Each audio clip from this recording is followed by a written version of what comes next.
A cop's worst nightmare, arresting the wrong person, and Sergeant Calloway just made the biggest mistake of his career. The sun sits high in the sky, beating down on the quiet streets of Brookfield, a well-kept neighborhood in Ohio. It's the kind of place where the sidewalks are lined with perfectly trimmed hedges, where morning joggers move in rhythm, and where police patrols are routine, but rarely necessary. Sergeant Brian Calloway cruises through, one hand on the wheel, the other resting lazily on the radio.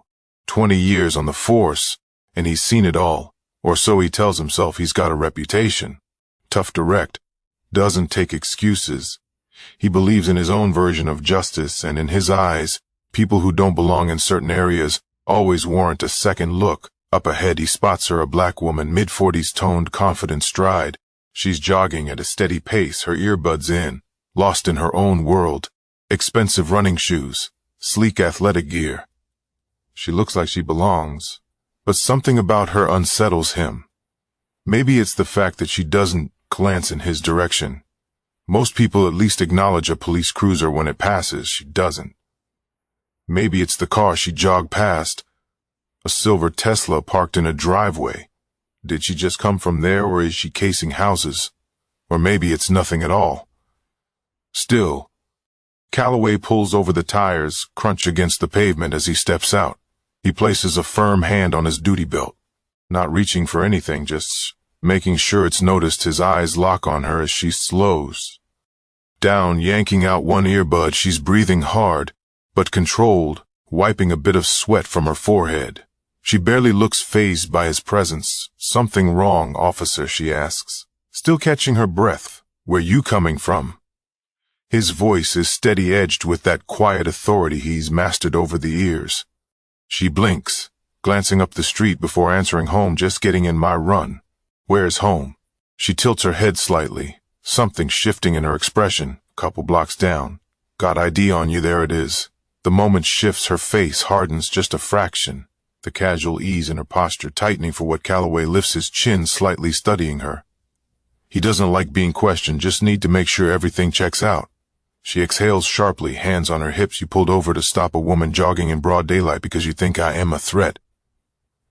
He doesn't say yes, but he doesn't say no either. She huffs a short laugh, reaching for her phone. "You know what? Let's just call someone who actually enforces the law correctly." Calloway steps forward, not aggressively, not violently, but deliberately. "Ma'am, I'm not going to ask again. Show me some identification."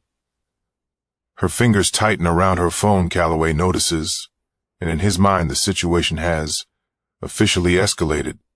But he doesn't realize he's making the biggest mistake of his career. The street is still. The only sounds are the occasional rustle of leaves and the faint murmur of distant traffic. But for Simone Daniels, the world has narrowed down to the man in front of her, the officer standing too close, the weight of his stare pressing down like an unseen force. She knows this routine, knows the pattern, knows what happens when someone like her challenges someone like him, but she also knows her rights. "I'm not required to carry ID while jogging," she says evenly. Calloway shifts, adjusting his stance. That's so. Her voice is calm, unwavering, but Calloway sees it differently to him. It's defiance. He glances around. The street is mostly empty. Just a few houses with drawn blinds, one or two people in their yards subtly watching, no one stepping in. "I'm investigating suspicious activity," he says, voice clipped. "Activity?" Calloway pauses. He didn't expect to be challenged like this. "You were running past a home that had a high-value vehicle in the driveway," he says, as if that justifies everything. Simone laughs, but there's no humor in it.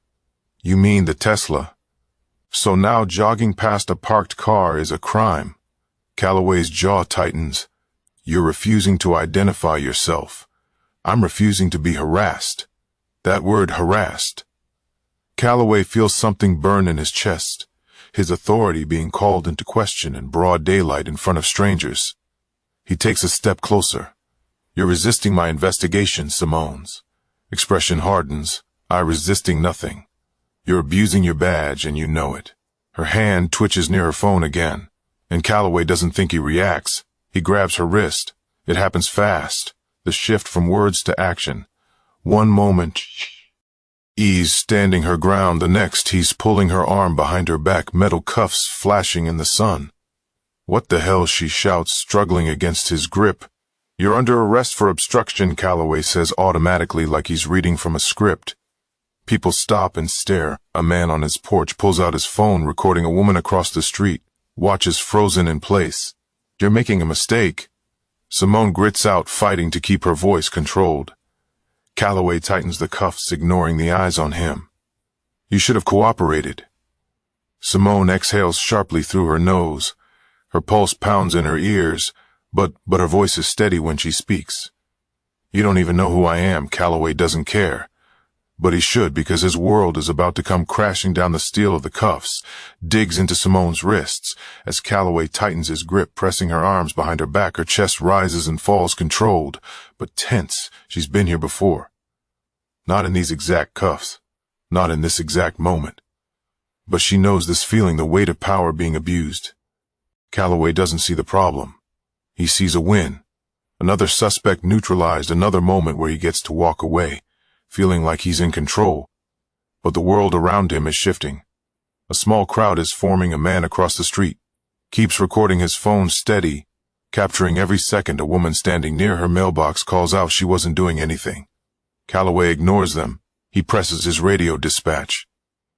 "I have a 10:15 female suspect refusing tea." "Oh, identify herself, sending for transport." Simone laughs under her breath. "You really think this is going to go your way? Huh?"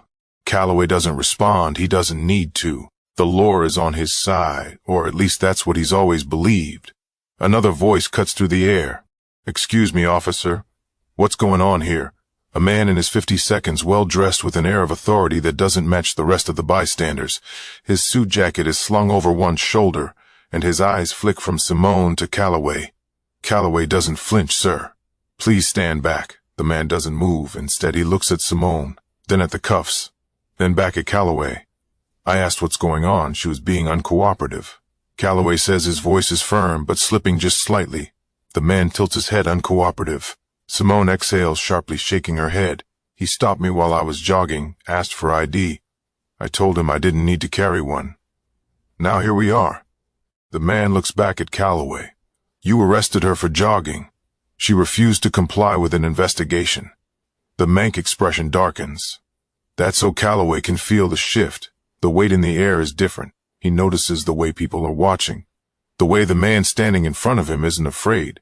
A black SUV pulls up, tinted windows, unmarked plates. The kind of vehicle Calloway knows belongs to someone with pull. The driver's door opens and out steps Captain Ronald Briggs, Calloway's commanding officer, and he looks pissed. The crowd parts just slightly as R strides toward them. His eyes locked on Calloway. The tension is thick. Calloway straightens, trying to maintain his stance of control, but something feels off. Briggs stops a few feet away, glancing between Calloway and Simone, who is still in cuffs. His jaw tightens, and then he says two words that hit Calloway like a sledgehammer. "Uncuff." Her Calloway blinks. Sir Briggs steps forward. "I said cuff her." Now Calloway hesitates. This doesn't make sense. His boss is ordering him to release a suspect. RGG's turns to Simone. "I'm so sorry, ma'am. Are you hurt?" Simone shakes her head slowly. "I'm fine." Calloway's stomach sinks. Briggs exhales through his nose before turning back to Calloway. "Do you even know who you just put in handcuffs?" The street is silent. Calloway swallows his grip on the cuffs. "Loosens just slightly, sir." She refused to identify herself. Briggs steps forward, voice dropping that. Because she doesn't have to. Calloway's heart pounds. The SUV. The way everyone's staring, the way Briggs isn't just mad, he's furious. Simone watches him carefully. Her voice is calm, controlled.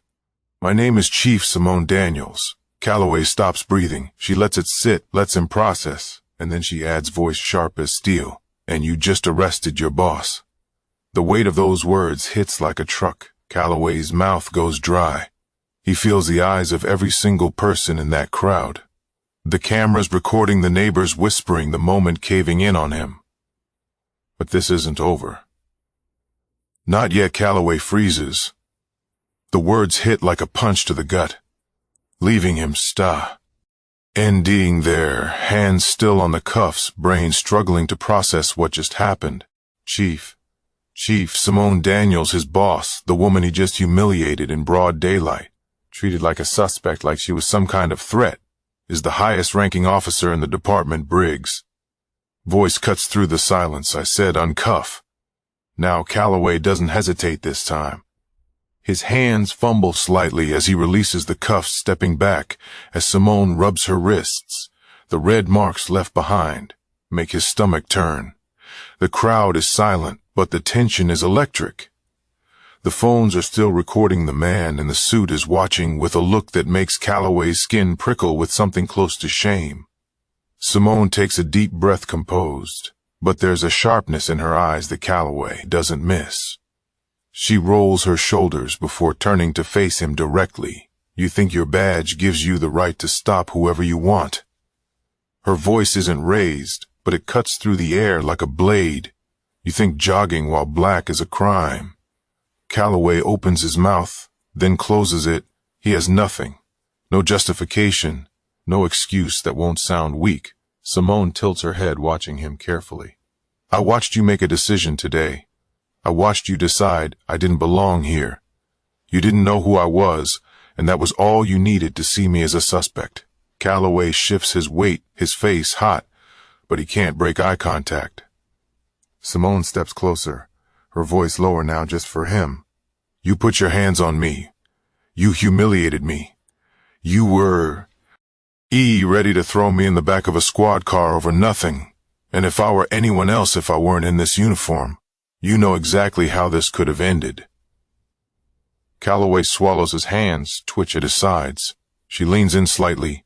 How many others have you done this to? That question hits him harder than anything else, because the answer isn't zero. Briggs steps in, his voice firm. Sergeant Calloway, you're relieved of duty until further notice. Hand over your badge and gun. The words, Stingy's fingers hover over his belt, his pride wearing with the reality in front of him. The moment stretches too long, too thick with unspoken weight, and then slowly he unclips his badge. He places it in Briggs' waiting palm, then his sidearm. His heart hammers in his chest, but he forces his face to stay neutral.